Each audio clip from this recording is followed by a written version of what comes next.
Bapak Ibu yang terkasih, Shalom. Bagaimana kabarnya hari ini? Luar biasa, karena kita punya Tuhan yang luar biasa. Iya, hari ini saya memberi tema firman Tuhan adalah hari perhentian. Apa itu hari perhentian? Jangan bayangannya semua mati gitu ya. Hari perhentian, kita akan baca dulu yuk. Mari kita buka kitab Ibrani pasal yang keempat. Ibrani pasal yang keempat, tadi pagi saya juga menyampaikan dari Ibrani pasal yang keenam, dan hari ini kitab Ibrani pasal yang keempat. Saudara, ketika kita membaca firman Tuhan atau Alkitab, ya, saya pengen semua orang Kristen itu masuk lebih dalam akan pengenalan yang benar akan Tuhan. Supaya kita ini mengerti, ya, supaya kita tahu kenapa Alkitab ini ditulis, sejarahnya itu bagaimana, saudara. Supaya jemaat itu bukan hanya menjadi jemaat yang datang, duduk, diam, pulang setiap hari Minggu. Dan kita mengerti sehingga kita ini tidak mudah diombang-ambingkan. Latar belakang penulisan kitab Ibrani ini adalah, ini ditulis oleh seorang penulis yang tidak diketahui penulisnya siapa. Ya, jadi kalau saudara baca surat Korintus, Galatia, Roma, itu dari pasal yang pertama ditulis dari Rasul Paulus, hamba Kristus yang diurapi. Nanti kalau saudara buat jemaat di Korintus, saudara baca yang di kitab Roma juga begitu, dari Rasul Paulus, hamba Kristus, buat jemaat yang ada di Roma. Tetapi kitab Ibrani kalau saudara baca dari pasal yang pertama itu tidak ada dari siapa-siapa. Ada banyak, masih banyak pro kontra yang berkata bahwa ini penulisnya Rasul Paulus. Ada yang bilang ini Timotius, tapi sudahlah. Ya, karena daripada nggak tahu siapa penulisnya, yang pasti bukan Debbie Basir. Yang penting isi dari surat ini. Ada yang berkata bahwa surat Ibrani ini adalah potongan khotbah, ya. Jadi seperti khotbah gitu yang akhirnya dirangkai.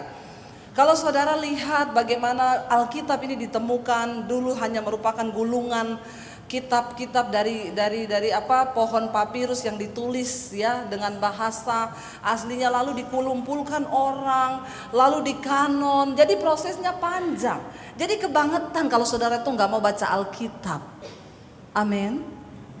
Kalau yang sudah pernah ke Israel, nanti kita ke Qumran, kita disitulah tempat gulungan kitab itu ditemukan, lalu dikanon itu luar biasa.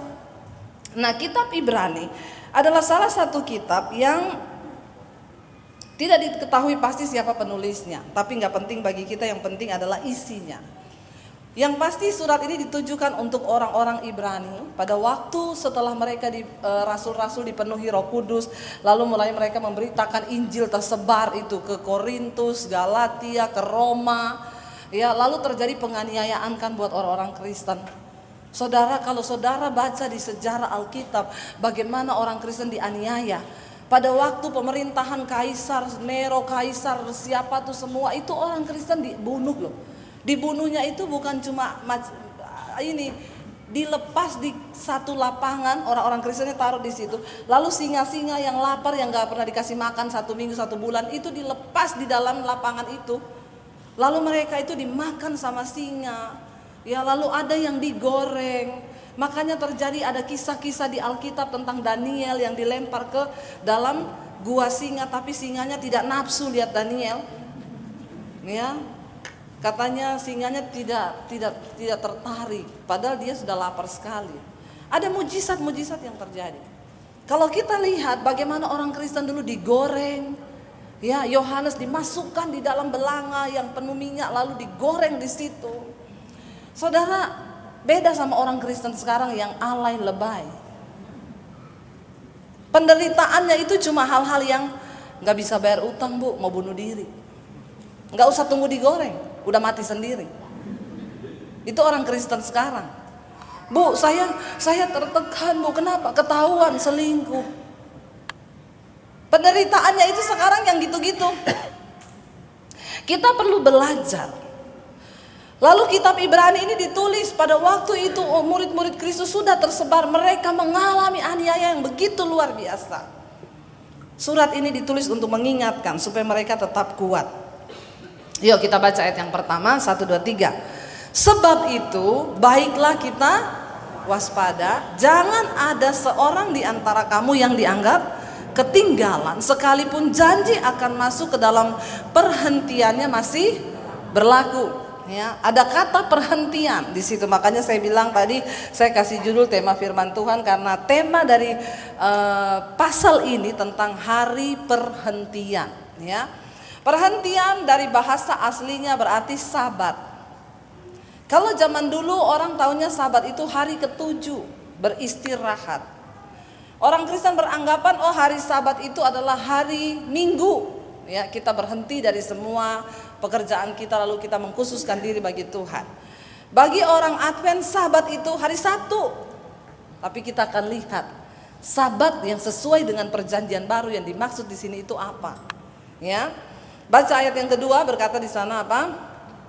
Ayat yang kedua, karena kepada kita diberikan juga kabar kesukaan sama seperti kepada mereka. Tetapi firman pemberitaan itu tidak berguna bagi mereka karena tidak bertumbuh bersama-sama oleh iman dengan mereka yang mendengarnya. Ayat yang pertama tadi berkata begini, ya. Kalau kita kembali lihat di sana dikatakan bahwa janji tentang masuk ke hari perhentian itu ya masih berlaku. Berarti sampai sekarang masih berlaku enggak? Masih. Hari perhentian bukan hanya bicara tentang sabat hari ketujuh bagi bangsa Israel, enggak. Sampai dalam zaman perjanjian baru, hari perhentian masih dibicarakan di dalam Alkitab dan sampai saat ini masih berlaku. Ya, dan ayat ini berkata, sebab itu baiklah kita waspada. Bilang kanan kirimu, waspada.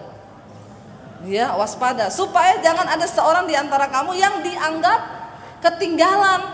Ya, dianggap ketinggalan sekalipun janji untuk masuk dalam perhentian itu masih berlaku. Ayat yang kedua di sana dikatakan, ya sebenarnya pemberitaan firman itu sudah disampaikan. Ya, karena kepada kita diberi katakan juga sama dengan kepada mereka.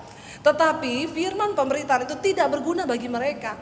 Karena apa? Karena tidak bertumbuh bersama-sama oleh iman dengan mereka yang mendengarnya. Di dalam gereja banyak orang Kristen yang duduk setiap hari Minggu mendengarkan pemberitaan firman. Ada yang melihat saya dengan mata begini, ada yang lihat sambil garuk-garuk, ini pendeta ngomong apa. Ada yang lihat sambil terserah ekspresi saudara mau bagaimana. Tapi ayat ini berkata, jangan sampai kita itu ketutup pintu masuk ke hari perhentian itu karena apa? Karena kita mendengar, sama-sama mendengar loh. Di sini banyak orang semua mendengar nih firman Tuhan setiap hari Minggu. Karena tidak bertumbuh bersama-sama oleh apa? Iman dengan mereka yang mendengarnya. Untuk mendengar firman Tuhan pagi ini saudara perlu iman. Datanglah dengan sikap hati yang benar. Datanglah dengan iman dan berkata begini, aku yakin dan percaya. Iya, adiknya mungkin bisa dikasih permen dulu. Yang lain tidak usah menoleh kepada adik itu. Namanya juga anak kecil biasa seperti itu. Saudara waktu kecil lebih parah dari itu. Ya, cuman biar yang lain tidak ini, biar adiknya dikasih permen atau dibujuk dulu. Saudara, jadi begini saudara, ada banyak orang dengar firman. Tapi beda yang mendengarnya pakai iman dan yang tidak. Waktu engkau datang ke tempat ini hari ini, datanglah dengan sikap hati yang benar. Ya, datang dengan sikap hati yang benar. Berkata Tuhan, aku tuh rindu, pengen dapat sesuatu dari firman. Jadi, saudara ya, jadi kita ini mendengar dengan iman dan tidak itu berbeda. Ada orang-orang itu yang ke gereja bolak-balik, tapi gak pernah nyantol firman. Kemarin saya ditelepon sama satu orang, dia bilang, ibu, saya dapat nomor telepon ibu dari channel YouTube ibu. Saya mendengarkan khotbah-khotbah ibu di YouTube. Dia bilang gini, bu, nama saya baru jadi Kristen 10 bulan. Saya ini dulu dari Saya tanya, kenapa Anda bisa jadi Kristen? Saya pelajari Alkitab dengan tujuan saya mau bikin orang Kristen lemah imannya. Saya mau cari kelemahan di dalam Alkitab yang bisa saya pakai buat serak orang Kristen. Waktu saya mulai baca Injil, Bu, saya baca perkataan Yesus. Justru saya diberkati. Belum tahu dia. Jangan coba-coba baca Alkitab, apalagi Injil. Engkau pasti tertarik dan terpikat olehnya. Karena Alkitab bilang firman Tuhan itu pedang bermata dua, sanggup memisahkan roh dengan akal budi pikiran, pertimbangan dan hikmat manusia. Lalu dia bilang, waktu saya baca Injil, Bu, saya tertarik dengan apa yang Yesus ajarkan. Kasihilah sesamamu manusia seperti dirimu sendiri.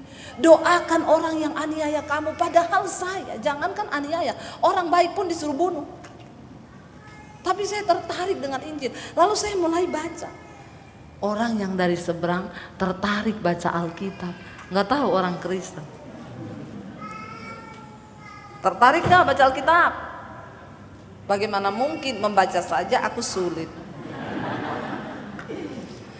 Jadi saudara, dia bilang saya baca, Bu, akhirnya saya mulai tertarik dengan pribadi Yesus. Saya baca Alkitab, saya mulai berubah.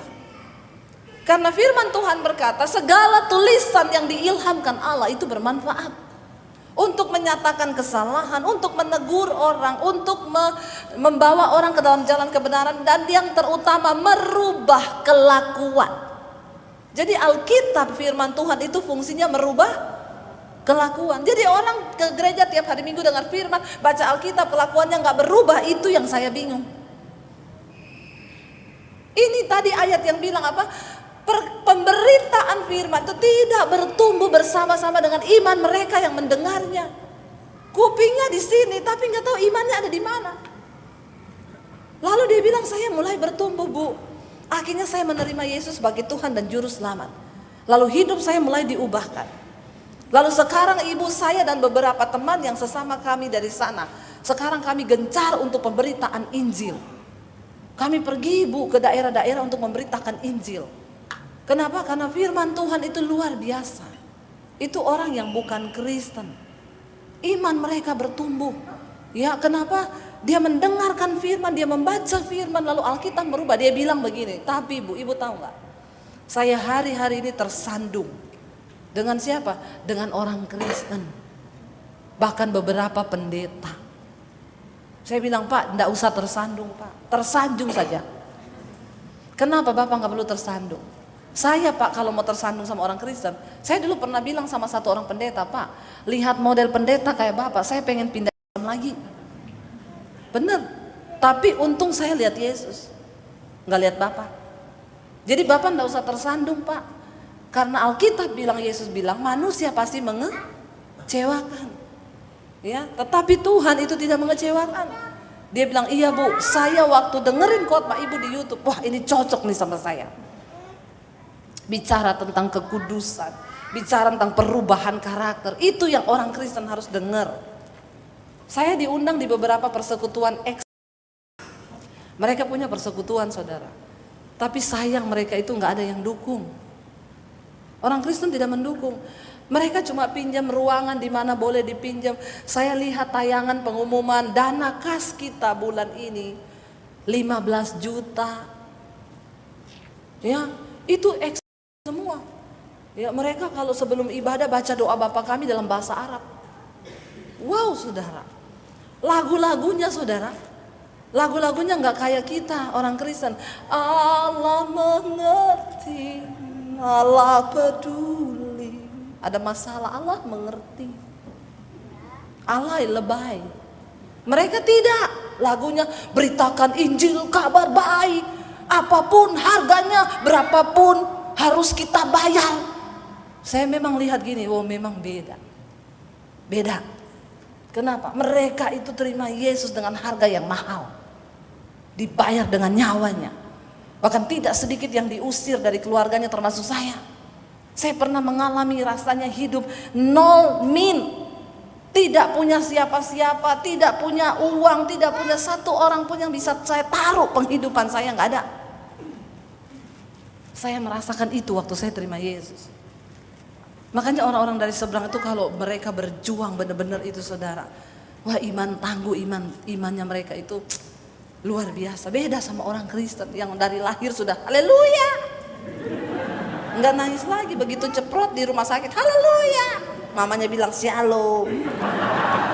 Oh luar biasa ya, haleluya memang saudara. Ayat ini berkata jangan sampai sama-sama diberitakan firman itu, tapi ada yang mendengar dengan iman, ada yang gak nangkep.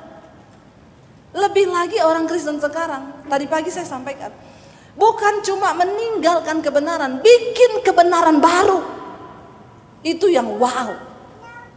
Rasul Paulus bilang begini, mereka itu giat untuk Allah, tapi tanpa pengetahuan yang benar, dan mereka berusaha mendirikan kebenaran mereka sendiri. Ini lebih ngeri lagi. Sudah tidak benar, tapi berusaha mendirikan. Ada ayatnya loh. Saudara itu kok menatap saya seperti itu? Ya, mereka berusaha. Kalau tim multimedianya dengar saya, tolong dicari ya. Pakai konkordansi aja, mendirikan kebenarannya sendiri. Nanti tayangkan kalau sudah dapat. Nanti saya soalnya gagal fokus. Saudara, contohnya apa? Kemarin ada ibu-ibu telepon saya, Bu, suami saya selingkuh, Bu. Terus dia hari ini aja minta permisi pamit sama saya mau ketemuan sama itu perempuan di hotel. Jadi perempuan itu mantan dunia dulu, cinta pertama. Dulu waktu di SMA. Perempuan ini sekarang sudah janda. Dia punya 2 anak. Lalu akhirnya mereka ketemu lagi, Bu, nggak tahu lewat Facebook atau apa. Lalu mereka sekarang punya hubungan. Terus langkahnya ibu apa? Kemarin saya sudah tanya sama suami saya, kamu nggak bisa kayak gini terus. Aku ini istri yang punya perasaan. Kok kamu seenaknya pamit loh, pamit mau ketemu. Coba kalau ibu-ibu di sini bayangkan suamimu pamit mau ketemu mantan di hotel. Terus ya orang kalau ketemuannya di hotel kan saudara sudah tahu kan, ngapain kan? Di hotel itu cuma ada kasur, bantal dan guling. Jadi kalau masuk hotel pasti pengen bobok. Jadi saudara tahu yang terjadi. Lalu Bu, kemarin tuh saya marahin, saya bilang kamu pilih saya atau janda itu, pilih aja. Dia bilang saya pilih dua-dua. Suaminya pilih dua-dua. Luar biasa ya. Saya pilih dua-dua. Ya nggak bisa, kata istrinya, saya nggak mau kamu pilih dua-dua, kamu pilih salah satu. Enggak. Kenapa saya pilih dua-dua? Kamu dengar ya, saya bilang sama kamu, kamu orang Kristen. Janda itu mantan saya juga orang Kristen. Tuhan mengajarkan kita untuk saling mengasihi. Oh haleluya. Bapak-bapak jangan ditiru, ini adegan berbahaya. Hanya dilakukan oleh para ahli saja. Ya, kamu orang Kristen, saya orang Kristen, itu janda orang Kristen. Kalau saya tinggalin dia, yang urus dia siapa? Yang kasih dia perhatian dan kasih sayang. Ya, nah ini saudara. Coba ayat 2-nya kita baca saja supaya saudara mengerti ya. Ayat 2-nya berkata begini, Roma 10 ayat 2, 1, 2, 3. Sebab aku dapat memberi kesaksian tentang mereka, bahwa mereka itu sungguh-sungguh apa? Giat untuk Allah, tetapi tanpa pengertian yang benar. Giat untuk Tuhan loh. Oh ini bukan kelas jemaat biasa. Giat untuk Tuhan. Doa malam datang, doa pagi datang, doa puasa datang, doa pelepasan datang. Semua doa dia datang. Doa jenazah datang. Giat untuk Allah. Ayat 3 berkata apa? Sebab oleh karena mereka tidak mengenal kebenaran Allah, dan oleh karena mereka berusaha apa? Mendirikan kebenaran mereka sendiri, maka mereka tidak takluk kepada kebenaran Allah. Sudah tidak mengenal kebenaran firman, bikin kebenaran sendiri. Yaitu tadi, Tuhan mengasihi kamu, Tuhan juga mengasihi janda itu. Jadi kamu harus memaklumi kenapa aku mengasihi janda itu. Karena aku mau jadi anak Tuhan yang melakukan firman-Nya. Prek enggak? Orang begini kalau ketemu saya baptis ulang. Saya rendam agak lama, 15 menit. Supaya dia buka mata langsung di rumah Bapa di sorga. Lebih baik tubuhnya binasa tapi jiwanya selamat. Ngeri nggak saudara? Udah salah, tidak ngerti kebenaran, bikin kebenaran sendiri. Berapa banyak kita nih orang Kristen begitu?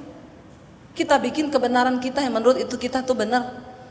Rasul Paulus berkata, aku ingin berada di dalam Kristus, tapi bukan dengan kebenaranku, melainkan dengan kebenaran Kristus. Jangan bikin kebenaran sendiri. Ada bapak-bapak udah tua pak, iya sakit di rumah sakit. Ada nggak hal yang bapak rasa belum berkenan kepada Tuhan? Ada bu. Saya itu sama anak saya laki-laki bermusuhan. Sudah berapa lama? Puluhan tahun sejak dia belum menikah. Bermusuhan kenapa pak? Dia menikah dengan perempuan yang saya tidak setuju. Terus saya bilang kalau kamu mau menikah sama perempuan yang papa nggak setuju, silakan menikah. Papa kutuk kamu dan anak-anakmu tidak akan mungkin bahagia. Bapaknya ini seorang pengerja di gereja. Saya tanya, sekarang sudah berbaikan pak? Oh enggak. Bapak pernah telepon anak bapak? Enggak pernah. Kenapa? Pantang bagi saya bu. Kenapa? Saya ini orang tua. Enggak ada cerita orang tua minta maaf sama anak. Yang ada itu anak minta maaf sama orang tua. Saya bilang, Pak, ayatnya di mana? Bapak kasih tahu saya, bisa saya khotbahkan, Pak. Kalau ada ayatnya itu saya khotbahkan juga. Hai saudara-saudara, firman Tuhan berkata, orang tua jangan pernah minta maaf kepada anakmu karena Anda lebih tua dan anakmu lebih muda, karena itu bertentangan dengan hukum Allah. Debi 1 ayat 7. Itu namanya bikin ayat sendiri. Ketika engkau berkata engkau mau hidup berkenan pada Tuhan, engkau harus capai standar Tuhan. Kalau standar Tuhan di sini jangan kamu turunin, apalagi kamu hilangin, bikin standar sendiri. Saudara, hidup kita berbahagia waktu kita ikuti standar Tuhan. Ini sudah tidak mengerti kebenaran, bukan nggak dengar firman loh, dengar tapi nggak pakai iman. Bukan nggak aktif di gereja, giat untuk Allah, giat banget untuk Tuhan. Sering kita temui orang-orang kayak begini di gereja, bolak-balik ke gereja. Ya doa apa-apa diikuti, semua diikuti, tapi kelakuannya nggak pernah berubah. Apa sih tujuan saudara datang ke gereja? Datang dengan iman, yuk. Tuhan aku percaya, aku dengar firman, aku dapat sesuatu dari Tuhan dan aku mau berubah. Ada orang-orang Kristen yang duduk di gereja ini tapi punya musuh. Sama ipar nggak omongan, sama siapa-siapa nggak bicara. Saudara, mari kita bertobat yuk, kita hidupi firman Tuhan. Amin. Lalu ayat yang berikutnya tadi berkata apa? Kita kembali ke Ibrani tadi. Ibrani pasal yang keempat tadi berkata, ayat yang ketiga sekarang ya. Ya, tidak mengenal kebenaran Allah dan oleh karena mereka berusaha, oh ini bukan ya. Ibrani pasal yang keempat ayat. Sebab kita yang beriman akan masuk ke tempat perhentian seperti yang ia katakan, sehingga apa? Aku bersumpah dalam murkaku, mereka takkan masuk ke tempat perhentianku sekalipun pekerjaannya sudah selesai sejak dunia dijadikan. Ada orang-orang yang tidak akan bisa pernah masuk ke tempat perhentian Tuhan. Kita masuk lebih dalam, apa tuh sabat itu? Sabat itu artinya masuk ke tempat perhentian Tuhan, berhenti dari segala macam yang kita dan kita menikmati hadiratnya. Sabat di zaman perjanjian baru itu berbicara tentang tempat perhentian Tuhan. Kita ini berada dalam hadirat Tuhan. Kenapa saudara? Karena dengan kekuatan kita tidak akan pernah bisa melewati hidup ini. Kita butuh Tuhan dalam hidup kita. Kita butuh Tuhan yang lebih dari segala-galanya yang bisa mengendalikan seluruh hidup kita. Amin. Kita butuh hikmat Tuhan.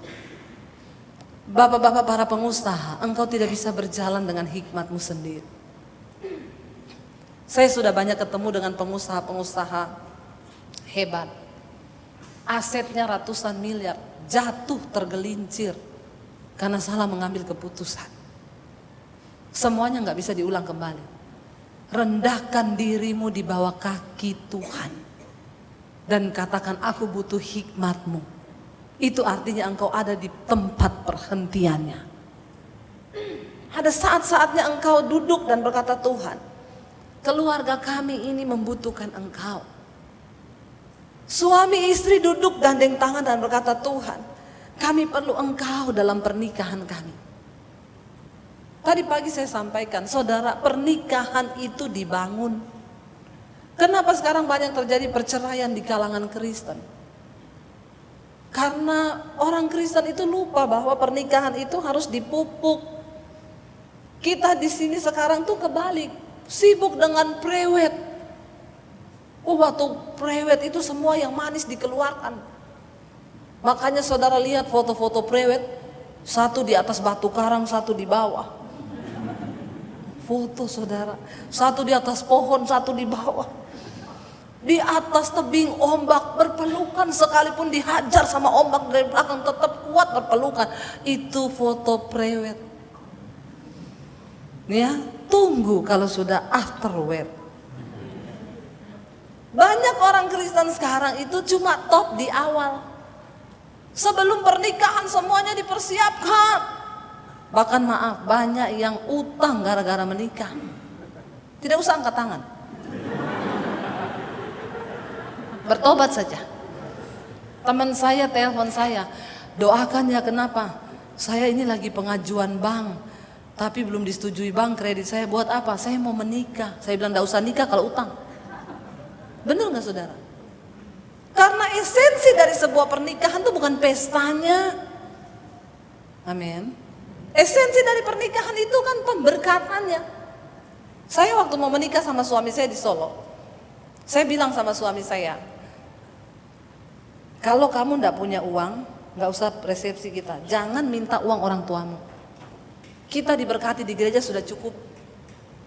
Bikin di pastori aja orang-orang gereja semua, yang penting sudah tahu, foto siarkan di sosial media, orang satu dunia sudah tahu kita sudah menikah. Waktu ditumpang tangan pendeta begini, sudah itu aja cukup. Ya, kata saya bilang sama suami saya enggak mau kamu minta uang ke keluargamu atau pinjam uang hanya untuk pesta pernikahan, enggak usah. Saya juga udah enggak punya keluarga, saya enggak mungkin minta sama orang tua saya, orang saya diusir. Lalu kami mulai berdoa. Ketemu satu pengusaha. Kalian udah yakin dari Tuhan apa belum? Sudah Pak. Ya kalau udah yakin nikah aja. Iya, lagi berdoa. Udah atur semuanya, nanti saya yang biayai. Kalau semuanya dari Tuhan tuh pokoknya luar biasa deh. Lalu dia sendiri yang pergi cari gedung, dia yang pergi cari jas buat suami saya, dia yang pergi cari baju buat saya, dia dan istrinya. Kita ini pokoknya tinggal duduk. Ya, tamu-tamunya dia undang, tamu-tamunya para pengusaha. Begitu selesai pesta, saya sama suami hitung angpau. Saya tanya sama bapak itu, Pak, pesta ini kemarin keluarnya berapa? Pestanya lumayan besar, di jalan besar di kota Solo. Bapak keluar berapa waktu kita menikah kemarin? Sekian. Kita hitung angpaunya persis, sama-sama yang dia keluarkan. Kita balikin duitnya semua. Dia bilang, enggak usah, enggak, Bapak cuma lewat tok, dipinjam Tuhan tok Bapak. Ini Tuhan balikin duitnya. Kalau saya enggak kembalikan, nanti kemuliaan buat Bapak. Tapi kalau saya balikan, kemuliaan buat Tuhan. Amin. Udah kita menikah saudara. Ketika kita mulai menikah, kita mulai melihat tuh penyertaan Tuhan. Penyertaan Tuhan, asal dua orang bersepakat sepakat di dunia ini, maka Tuhan sanggup memberkati. Masalahnya orang Kristen waktu belum nikah masih prewed sepakat. Begitu sudah afterwed, mulai itu nggak sepakat. Mulai itu, Bu, saya nggak cocok sama pasangan saya. Kemarin saya di YouTube saya angkat tentang apakah perselingkuhan itu hal yang wajar atau tidak wajar. Saya wawancarain beberapa ibu-ibu di persekutuan doa. Ibu-ibu itu bilang, ya makanya istri-istri kita ini harus jaga suami gini. Ada yang komen begini,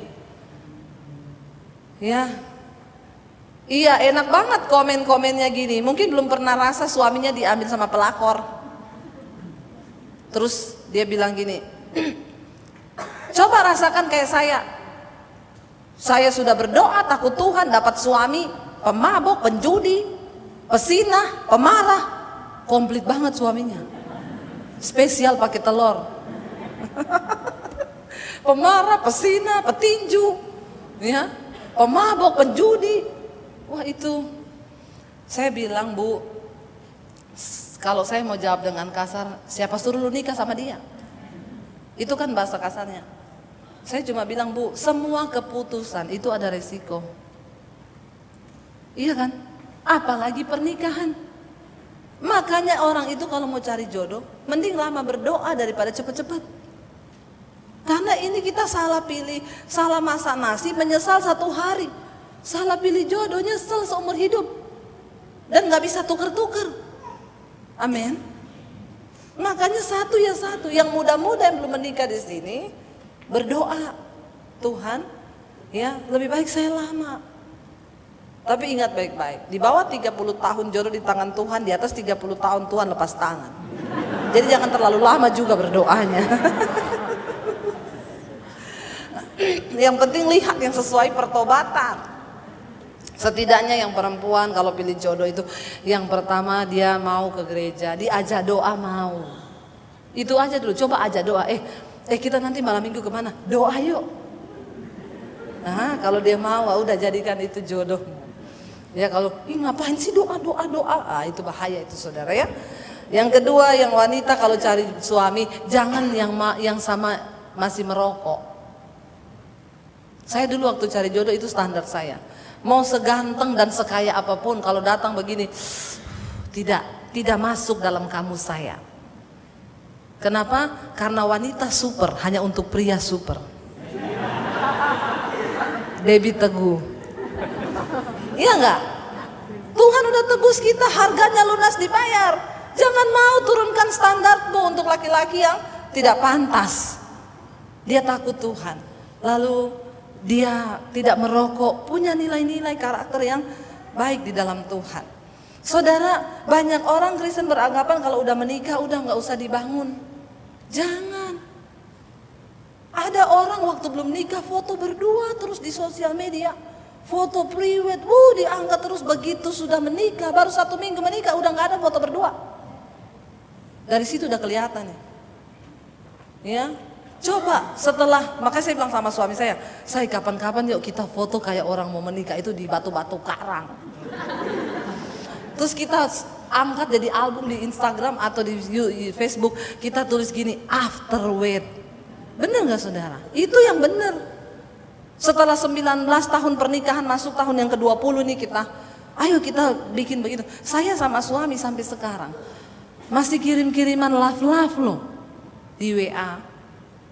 Masih ya, nanti kalau kita nih nggak ketemu nih setengah hari udah nggak ketemu kan, suami saya tahu nanti jam 12 saya habis khotbah nih pasti dia WA saya, udah selesai, iya aku kangen loh, masih begitu.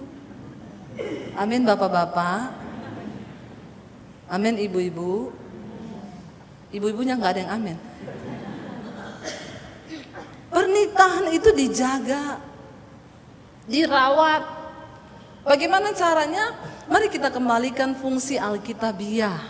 Pakai firman untuk membangun rumah tanggamu. Alkitab berkata istri itu diciptakan sebagai seorang penolong dalam rumah tangga. Ya, makanya bapak-bapak jangan salah-salahin Hawa terus ya. Ini gara-gara wanita ini Tuhan ciptakan, makanya manusia jatuh dalam dosa. Gara-gara Hawa digoda sama iblis. Makanya ada lagu No Woman No Cry. Tidak begitu. Kenapa yang setan goda itu Hawa?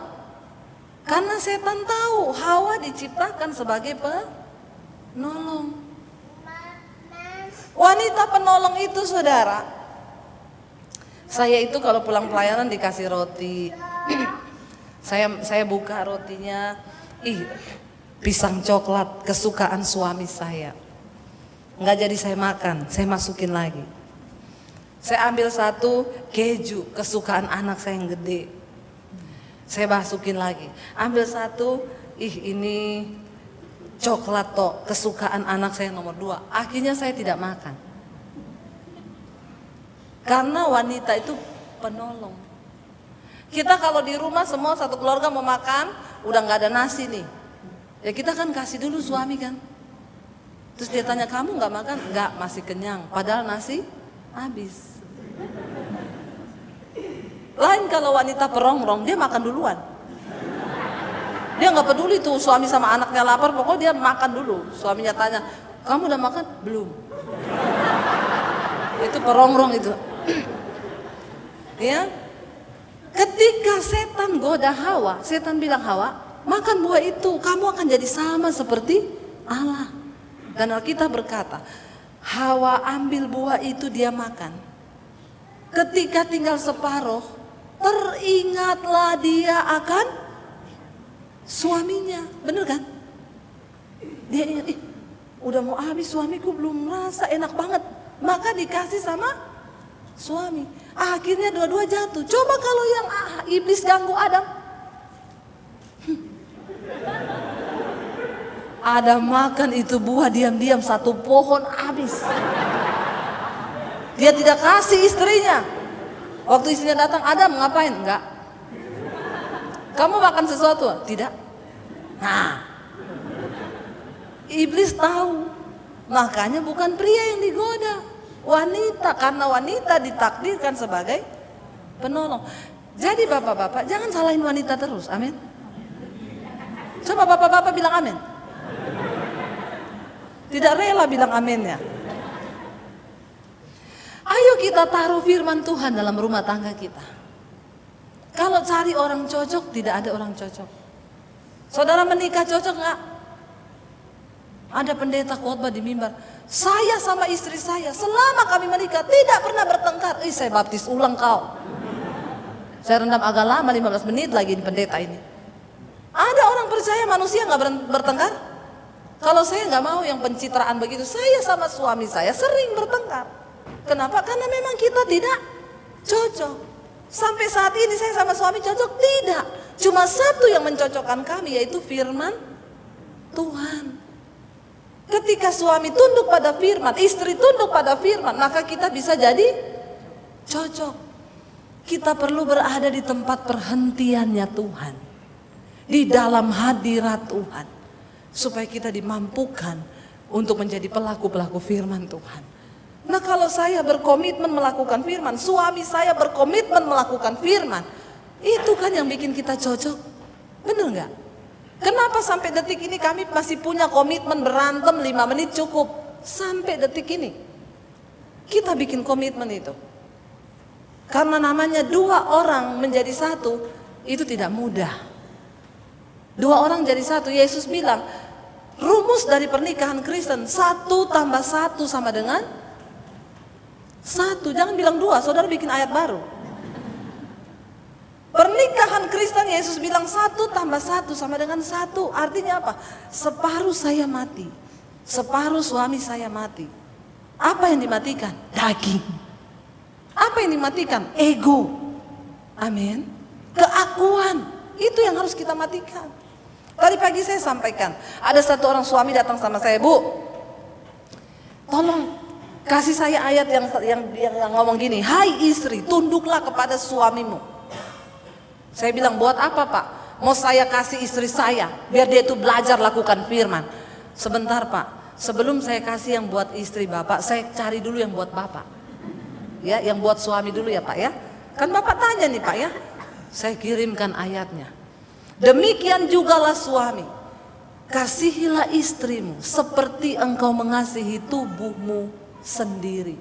Sebab di manakah orang membenci tubuhnya sendiri? Tidak ada. Saya kasih. Pak, Alkitab bilang suami harus mengasihi istri seperti dia mencintai tubuhnya sendiri. Terus dia bilang, oh ada ya. Saya bilang ada. Jangan cuma cari tahu firman untuk tembak istri. Para suami bilang amin. Kok ini suami terus yang kena ya? Karena pengkhotbahnya perempuan. Sekali-sekali kan, jarang-jarang kan juga ada perempuan.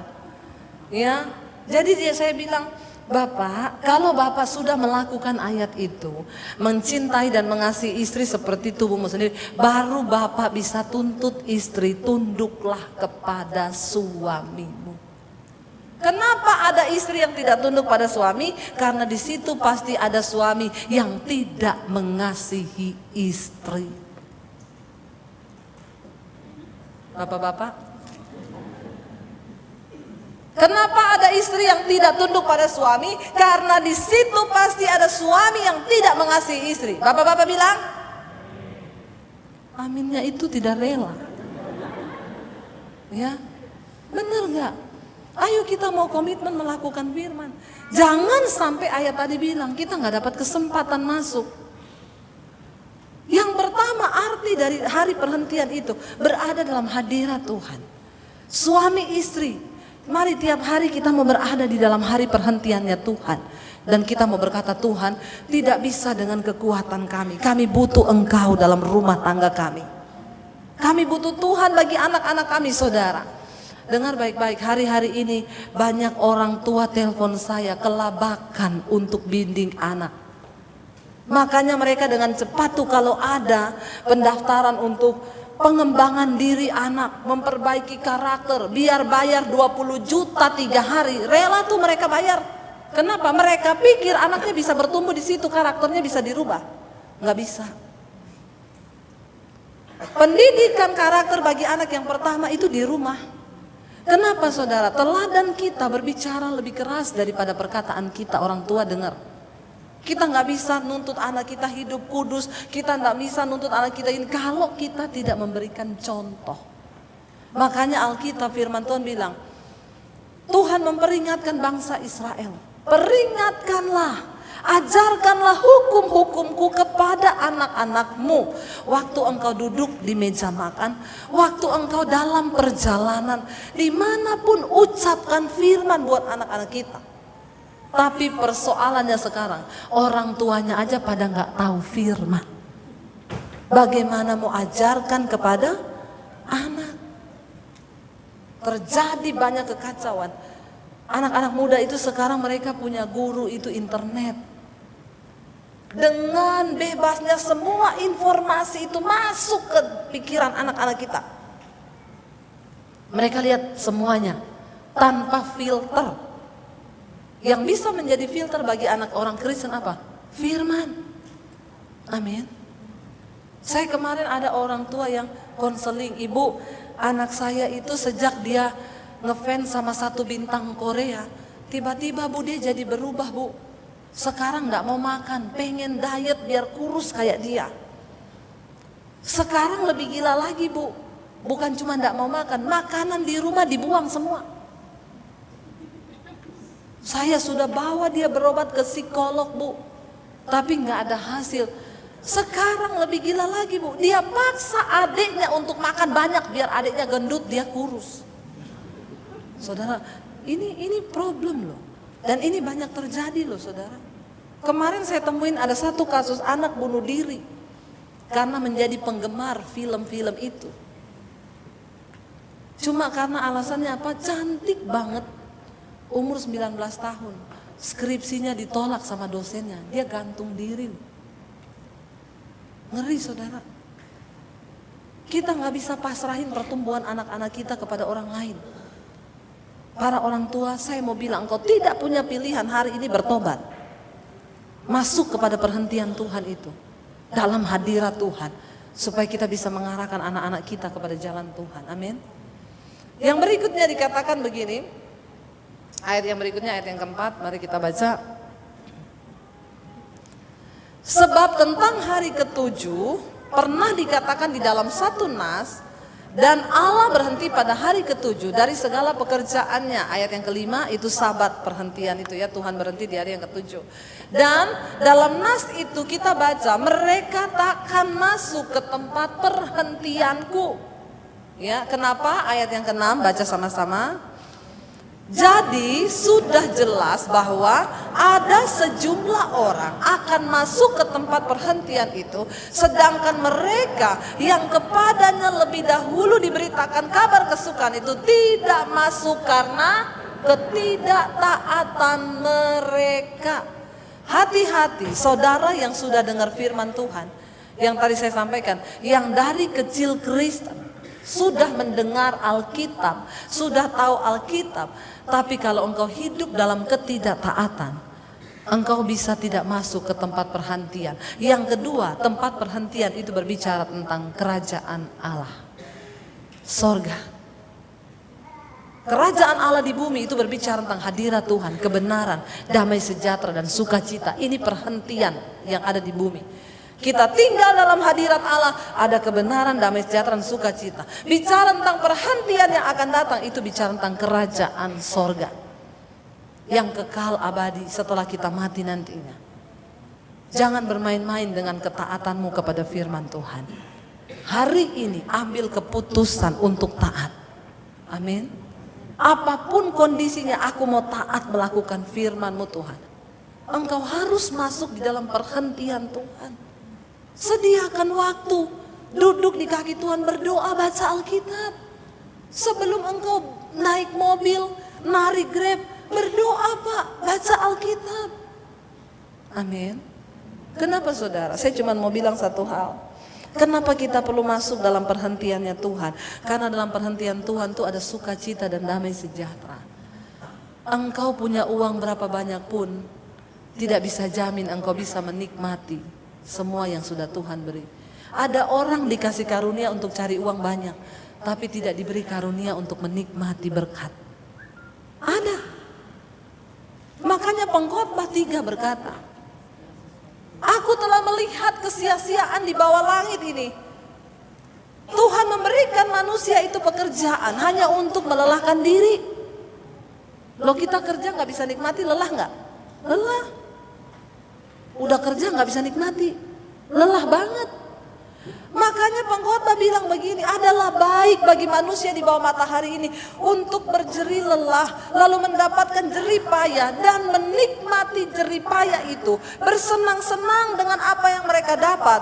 Tetapi dia bilang begini, tetapi untuk bisa menikmati jerih payah itu pun manusia butuh anugerah Tuhan. Kenapa kita harus hidup dalam hari perhentian Tuhan? Karena kita butuh anugerah untuk menikmati hidup ini. Menikmati hidup konotasinya bukan ke diskotik, dugem, bisa bayar cewek-cewek di mana aja, bukan itu. Itu engkau menikmati dosa. Saya pernah kasih gambaran ini saudara. Saya retreat di puncak, sewa villa. Bapak penjaga villanya ngopi di pinggir kolam renang, anaknya renang. Mamanya goreng pisang di dapur. Sesekali datang bawa pisang, mereka bercengkrama di pinggir kolam. Saya tanya, Bu, Pak, yang punya villa sering datang ke sini? Enggak pernah. Jadi berarti yang tinggal di sini saya sekeluarga, Bu.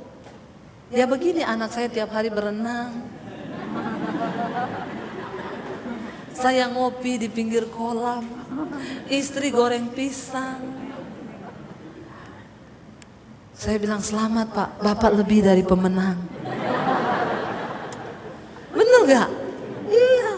Nikmati villa dan kolam renang tanpa bayar cicilan. Hebat gak? Mungkin yang punya villa di Jakarta lagi cekot-cekot, ditagih, Bang, bayar cicilan villamu. Sudah nunggak, penjaga villanya anaknya. Kalau villa rusak tinggal SMS, Pak, villanya rusak. Totalnya berapa ya kemarin saya transfer nanti? Iya. Pak, listrik habis. Oh iya, tolong isi ya 1 juta. tiap bulan dapat gaji, anak berenang.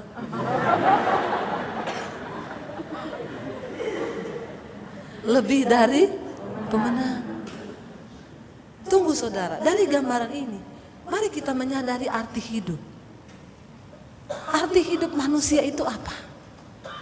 Dia dan keluarganya begitu berbahagia, walaupun tidak memiliki.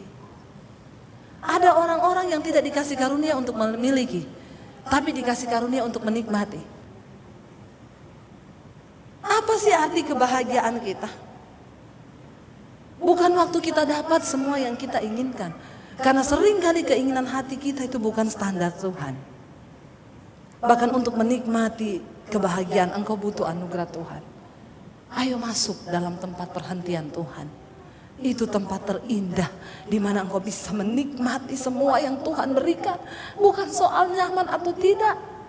Makanya Daud bisa menulis sebuah mazmur. Sekalipun aku dalam lembah kekelaman, aku gak takut karena Tuhan ada besertaku. Karena dia berada dalam perhentian Tuhan. Bahkan lembah kekelaman bisa dia nikmati sebagai sesuatu yang luar biasa. Amin. Kita teruskan ayatnya, udah mau selesai. Oh, dia kasih ini pengkhotbah tadi ya, ini luar biasa multimedianya. Perlu dikasih tepuk tangan semua. Ini pengkhotbah 3 tadi ayat 13. Dia pindah malah. Begitu saya kasih tepuk tangan dipindah sama dia. Tapi saudara tadi sudah baca ya.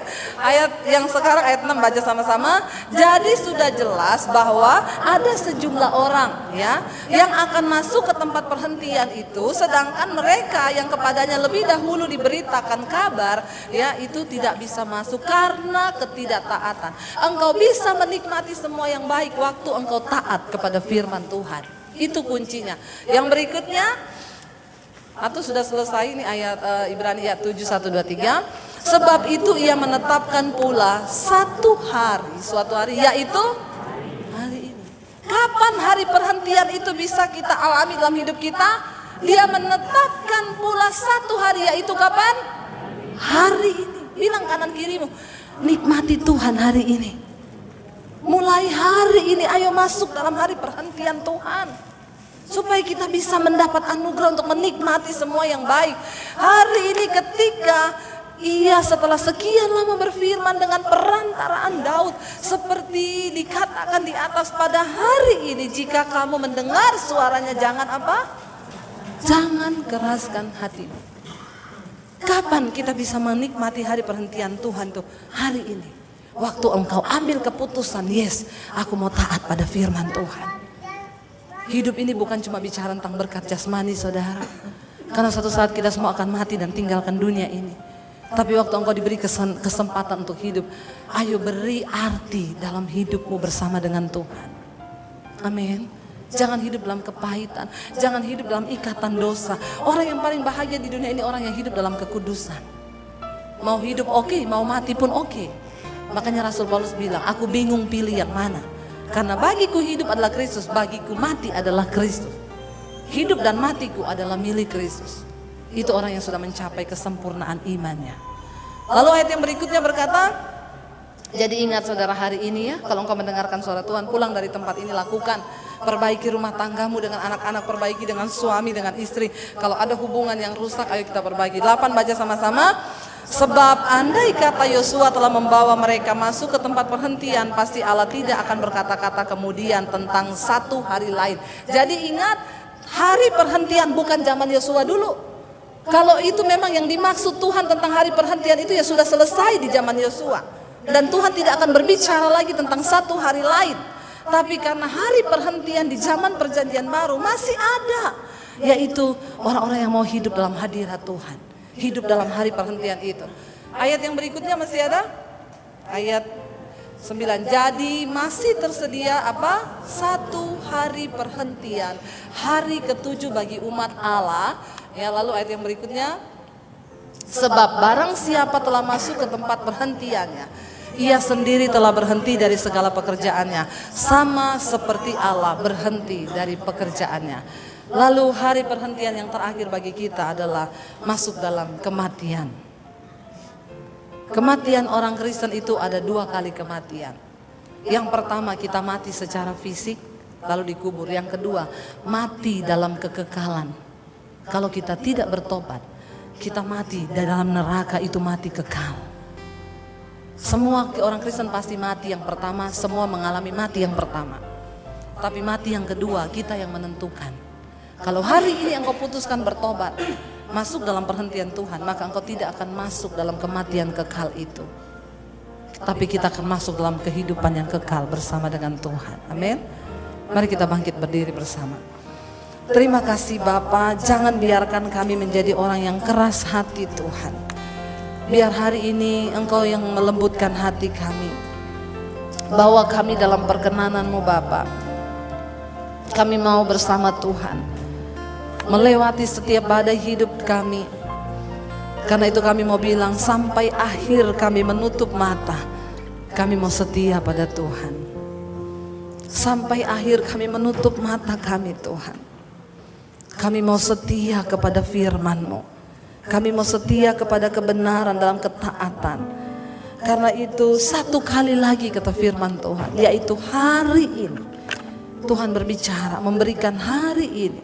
Jika engkau mendengarkan suaraku, jangan keraskan hatimu. Mari saudara, engkau terbuka di hadapan Tuhan. Katakan, hari ini Roh Kudus, kami semua terbuka. Lihat hidup dan hati kami. Kami mau merendahkan diri di kaki-Mu seperti wanita yang datang di hadapan-Mu Bapa, menangis dan tersungkur di bawah kaki-Mu.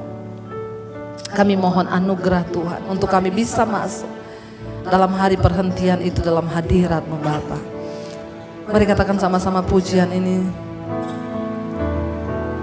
Seperti wanita murah-biru, sampai akhir ku berkenalan, ku tetap setia menanti janji-Mu, sampai ku dapatkan mahkota kehidupanku, ku tetap setia melayani-Mu. Mari kita tutup mata dalam hadirat Tuhan. Ini ungkapan hati kami Tuhan. Sampai akhir kami menutup mata. Kami mau belajar setia kepada Tuhan. Mampukan setiap kami Bapa untuk melakukan semua firman. Kami tahu berat bagi daging kami, tapi Tuhan tidak cari orang yang mampu. Tuhan cari orang yang mau. Karena kemampuan itu adalah bagian Tuhan dalam hidup kami.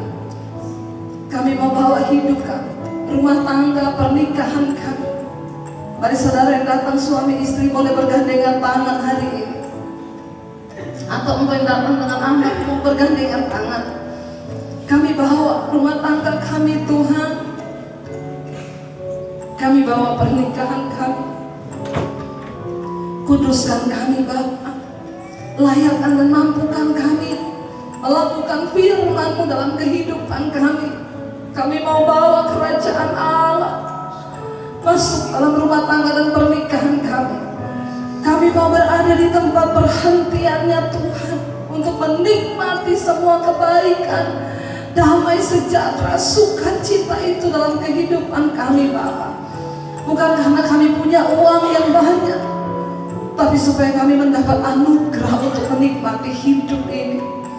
Berkati Tuhan setiap umat-Mu, jemaat-Mu, mereka yang sedang ada di dalam persoalan rumah tangga, keuangan.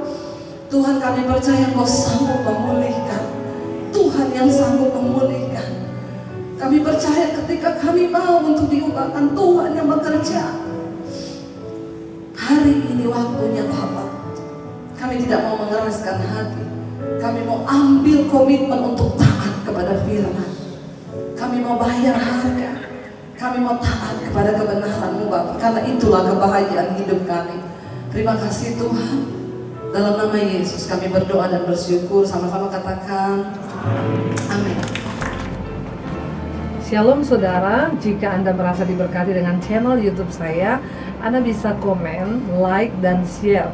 Dan jangan lupa tekan tombol subscribe dan juga tombol lonceng agar Anda mendapat pemberitahuan setiap kali saya mengupload video-video yang baru. Ini sangat penting buat channel ini saudara, supaya banyak orang juga diberkati dan channel ini boleh juga terus berkembang dan menjadi berkat buat banyak orang. Terima kasih, Tuhan memberkati. Setiap hari selalu terjadi.